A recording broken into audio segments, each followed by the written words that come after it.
कुछ बातें चैनल पर आप लोग का स्वागत है। आज मैं सुनाने जा रहा हूँ कार्तिक महात्म्य का 16वां अध्याय। हाँ, आप लोग मेरे चैनल को सब्सक्राइब और वीडियो को लाइक कर दें। चलिए मैं शुरू करती हूँ, बने रहे चैनल पर। नारद जी बोले, विष्णु जी जिस उस जलंधर के नगर में जाकर बिंद्रा का पतिव्रत धर्म भंग करने का विचार किए। इसके बाद बिंद्रा देवी ने स्वप्न में पति को भैंसे पर चढ़े और तेल लगाए नंगे शरीर देखा। वह काले फूल की माला पहने कच्चे मांस को खाने वाले जीवों से सेवित होकर दक्षिण दिशा को जा रहे हैं। वह मुड़ाए और अंधकार से घिरा हुआ है। उसने अपने पूरे को सहसा समुद्र में डूबते देखा। उस समय वह जाग गई और वह सब इस स्वप्न पर विचार करने लगी। उसने उदय हुए सूर्य को छिद्रों युक्त के नितेज देखा। यह अनिष्ट सूचक लक्षण देखकर वह रुदन करने लगी और भय से व्याकुल हो गई।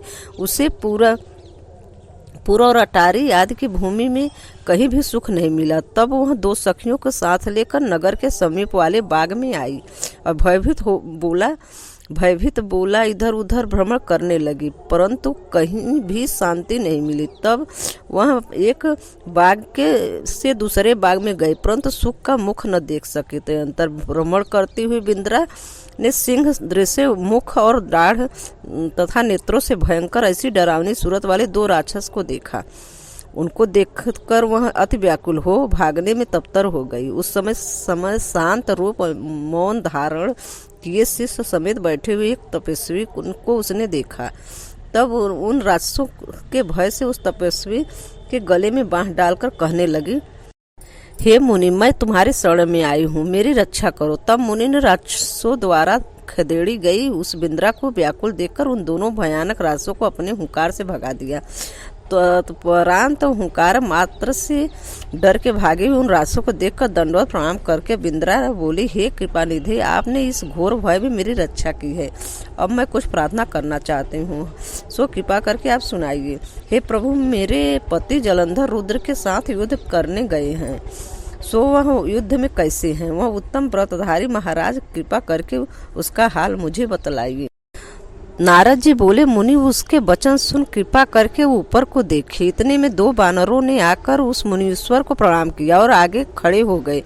उन ऋषि के भौमे में संकेत से प्रेरित दोनों कपि आकाश को चले गए और आधे ही क्षण में फिर आकर वे दोनों वानर मुनि के आगे स्थित हो गए। जलंधर का सिर और कंबद लिए हुए उन वानरों ने देखा बिंद्रा पति विनाश के कष्ट से दुखित हो मूर्छित होकर भूमि में गिर गई है।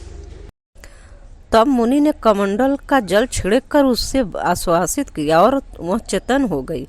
तब बिंद्रा अपने माथे पर हाथ धर के दुखित होकर रुदन करने लगी। बिंद्रा बोली, हे प्रभु, तुम जो पहले सुख में मुझे आनंदित करते थे, सो उस निपराधनी मुझसे क्यों नहीं बोलते? तुमने विष्णु सहित सब देवता और गंधर्वों को जीते थे, सो तुम तीनों लोगों को जीतने वाले तब एक तपस्वी द्वारा कैसे मारे गए? नारद जी के बोले, उस समय बिंद्रा इस तरह रुदन करके उस मुनि से बोली, हे कृपानिधि मुनि श्रेष्ठ, मेरे पति को जिलाओ। हे मुनि, तुम ही इनको जिलाओ, मैं समर्थ हो, यह मेरा विश्वास है। नारद जी बोले, उसका वचन सुनकर हंसकर मुनि ने कहा, रुद्र के हाथों संग्राम में मारे गए तुम्हारे पति को हम जिलाने में समर्थ नहीं है, फिर भी तेरे ऊपर कृपा करके मैं इसे जिलाता हूँ। नारद जी बोले, ऐसा कहकर ब्राह्मण अंतर्ध्यान हो गया। उसी समय जलंधर जीवित हो गया। उसने बिंद्रा को आलिंगन करने के प्रसन्न मन से चुम्बन किया और बिंद्रा भी पति को देख मन में हर्षित हुई। उस बाग में रहकर पति समेत वह बहुत दिनों तक विहार करती रही। नारद जी बोले, एक बार बिंद्रा ने भोग के अंत में पति रूप में विष्णु जी को देखा। तब वो क्रोधित होकर धमकाकर बिंद्रा बोली, हे हरि, पराई स्त्री के साथ भोग करने वाले तुम्हारे शील को धिक्कार है। प्रत्यक्ष में तपस्वी रूप धारण करने वाले तुम बड़े मायावी हो। तुमने जो कपि माया करके मुझे दिखाए थे वे तुम्हारे द्वारपाल हैं।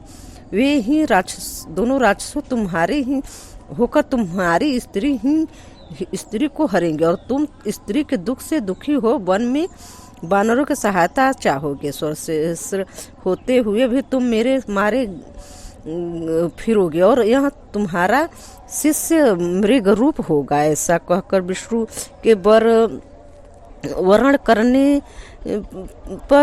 करने पर भी वह अपनी अग्नि में प्रवेश कर गए थे। अंतर वह हर बिंद्रा को बार बार स्मरण करते हुए उसकी चिंता की भस्म को में लपटने लगे। वे वहीं स्थित रहे और मुनियों तथा सिद्धों द्वारा समझाए जाने पर भी शांति को नहीं प्राप्त हुए। 16वां अध्याय संपूर्ण।